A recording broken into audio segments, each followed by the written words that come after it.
This channel does not promote any violent, harmful, or illegal activities. All content provided by this channel is meant for an educational purpose only. শুরুতেই শাসক দলের খবর, ঘরের খবর আপনাদের সামনে তুলে ধরব। আচ্ছা, তৃণমূলে কি এখন এই মিউজিক্যাল চেয়ার চলছে?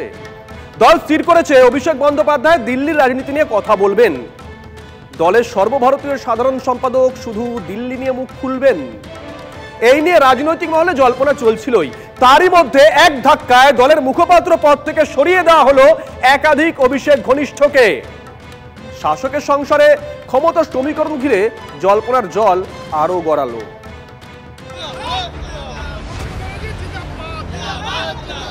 ছয় বিধানসভা কেন্দ্রের উপনির্বাচনে ঝড় তোলার পর সোমবার কালীঘাটে জাতীয় কর্মসমিতির বৈঠক ছিল তৃণমূলের। সেখানে একাধিক গুরুত্বপূর্ণ সিদ্ধান্ত নেন দলের শীর্ষ নেতৃত্ব। দিল্লির ক্ষেত্রে পার্টির সম্পর্কে বলবেন অভিষেক বন্দ্যোপাধ্যায়। আর এই কথার পরই শুরু ফিসফাস। তাহলে কি রাজ্য রাজনীতির বিষয়ে চুপ থাকবেন দলের সেনাপতি? যেখানে যুক্তিযুক্ত মনে হবে সেখানে নিশ্চিতভাবে অভিষেক বন্দ্যোপাধ্যায় সেই বুদ্ধি রাখেন কোথায় কি বলবেন। আজকে কি এমন ঘটনা ঘটলো যে অভিষেক বন্দ্যোপাধ্যায়কে দমিয়ে রাখতে হবে, অভিষেক বন্দ্যোপাধ্যায়কে দাবিয়ে রাখতে হবে? ভরতপুরের তৃণমূল বিধায়কের এই বিস্ফোরণেই রাজ্য রাজনীতি সরগরম। জল্পনা ছড়াচ্ছে এই নিয়ে যখন ঘরে বাইরে জোর কানাঘুষো চলছে, ঠিক তখনই আগুনে ঘি ঢেলেছে তৃণমূলের অন্দরের আরও কিছু পরিবর্তন। দলের 6 মুখপাত্রের নাম আগেই ঘোষণা করেছিল তৃণমূল। এবার টিভি প্যানেলিস্টদের তালিকাও ঘোষণা করল রাজ্যের শাসক দল। 12 জন বক্তার তালিকায় অনেক পুরনো মুখী নেই। বাদ পড়ারা অভিষেক ঘনিষ্ঠ বলে তৃণমূল সূত্রে খবর। টিভি প্যানেলিস্টদের তালিকায় নাম নেই অরূপ চক্রবর্তী, রিজু দত্ত, সুদীপ রাহা, কোহিনুর মজুমদারের মতো তরুণ নেতাদের। গত কয়েক বছর ধরে এই মুখগুলোই বিভিন্ন টিভি চ্যানেলের বিতর্কে দলের হয়ে গলা ফাটিয়েছেন। তৃণমূলের ঘরে অরূপ, রিজু, সুদীপরা অভিষেকপন্থী হিসেবেই পরিচিত। তাদের নাম বাদ দেওয়ায় জল্পনা বেড়েছে।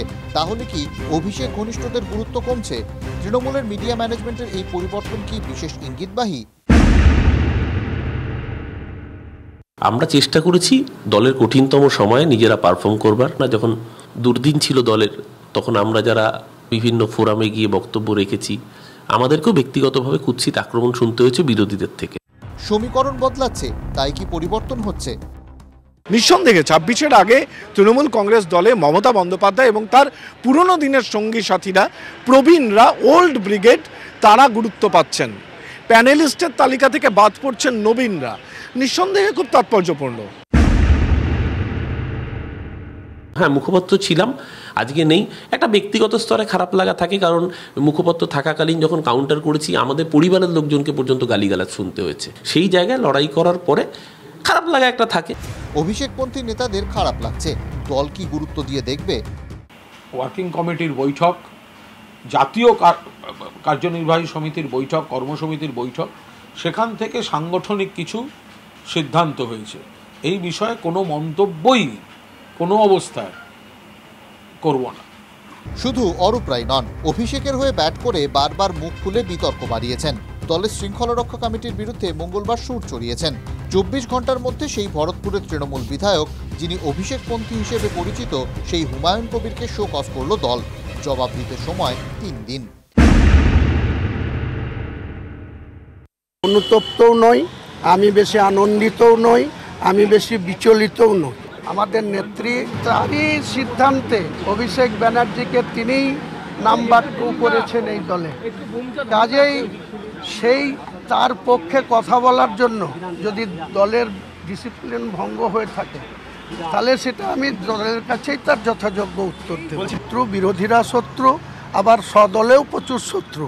অভিষেক ঘনিষ্ঠ হিসেবে পরিচিতরা একে একে মুখ খুলছেন, ঠাড়ে ঠোড়ে অনেক কিছুই বুঝিয়ে দিচ্ছেন। বুঝিয়েছিলেন অভিষেকও।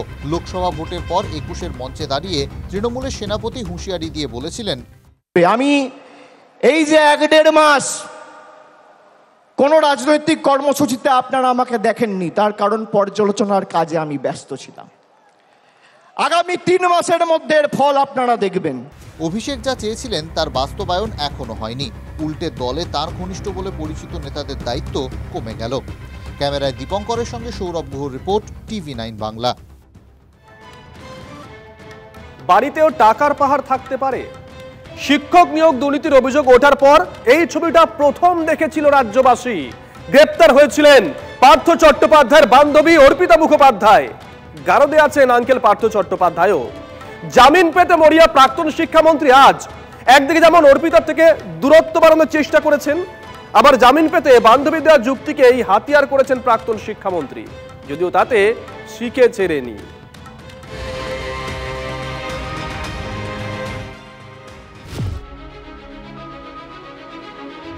গত সোমবার নিম্ন আদালত থেকে জামিন পেয়েছেন অর্পিতা মুখোপাধ্যায়।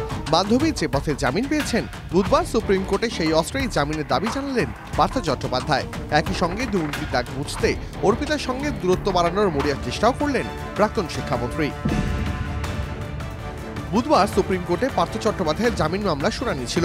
সেখানে ইডির আইনজীবী অতিরিক্ত সলিসিটর জেনারেল এস.বি. রাজু বলেন, পার্থ চট্টোপাধ্যায় জামিন পেলে তথ্য প্রমাণ ও প্রত্যক্ষদর্শীদের প্রভাবিত করার চেষ্টা করবেন। অর্পিতা জানিয়েছেন, পার্থকে তিনি ভয় পাচ্ছেন। এই বক্তব্য শুনেই পার্থ চট্টোপাধ্যায় তাঁর বান্ধবীকে কার্যত ঘাট থেকে ঝেড়ে ফেলার চেষ্টা করেন। প্রাক্তন শিক্ষামন্ত্রীর আইনজীবী মুকুল রোহতাগি বলেন, অর্পিতাকে নিয়ে পার্থ চট্টোপাধ্যায়ের কোনো মাথা ব্যথা নেই।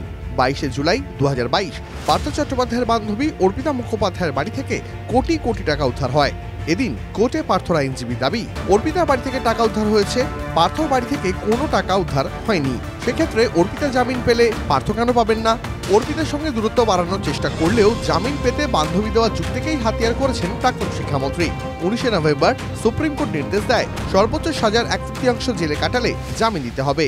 বেআইনি আর্থিক লেনদেন মামলায় সর্বোচ্চ সাজা 7 বছর। সর্বোচ্চ সাজার 1/3 জেলে কাটিয়েছেন অর্পিতা। 2 বছর 4 মাস জেলে থাকায় জামিন পেয়েছেন অর্পিতা। বুধবার জামিন আর্জিতে পার্থর আইনজীবীও শীর্ষ আদালতে এই নির্দেশকেই হাতিয়ার করেন। মুকুল রোহতাগির দাবি, শাস্তির 1/3 সময় জেলে রয়েছেন পার্থ চট্টোপাধ্যায়ও। তার 73 বছর বয়স, তিনি অসুস্থ। মন্ত্রী থাকলেও নিয়োগ দুর্নীতিতে তার স্বাক্ষরের ভিত্তিতে কিছু হয়নি।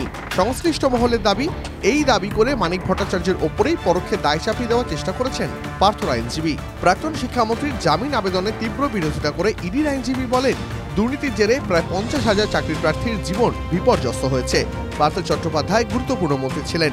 গ্রেপ্তারির পর ডাক্তারের ওপর প্রভাব খাটিয়ে অসুস্থতার ভান করেছিলেন।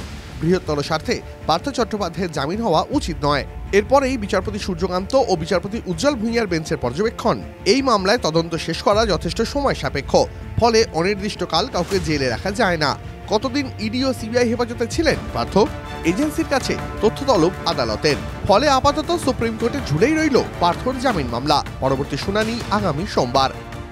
কে বেল পেল, কে বেল পেল না, তার থেকে বড় কথা হলো যারা প্রতারিত মেধা নিয়ে রাস্তায় বসে আছে 40,000 যুবক যুবতী, তাদের জীবনের যে 8-10 বছর চুরি হয়ে গেল, তাদের বিচার কে করবে? এর আগে বহুবার প্রাক্তন শিক্ষামন্ত্রীকে নিয়োগ দুর্নীতি মামলার মূল চক্র হিসাবে তুলে ধরেছে কেন্দ্রীয় এজেন্সি। তাই টাকা ও অর্পিতা থেকে যতই দূরত্ব বাড়ানোর চেষ্টা করুন, আইনজীবীদের একাংশের মতে একাধিক মামলায় অভিযুক্ত পার্থ চট্টোপাধ্যায়। তাই কোনো একটি মামলায় জামিন পেলেও জেল থেকে এখনই পার্থর মুক্তির সম্ভাবনা কম। আপাতভাবে পার্থ চট্টোপাধ্যায়ের জামিন ঝুলে রইল, কিন্তু আগামী দিনে তিনি জামিন পান কিনা আমাদের নজর থাকবে সেদিকেই। নয়াদিল্লি থেকে ক্যামেরায় অনুদীপের সঙ্গে জ্যোতির্ময় কর্মকার, TV9 বাংলা।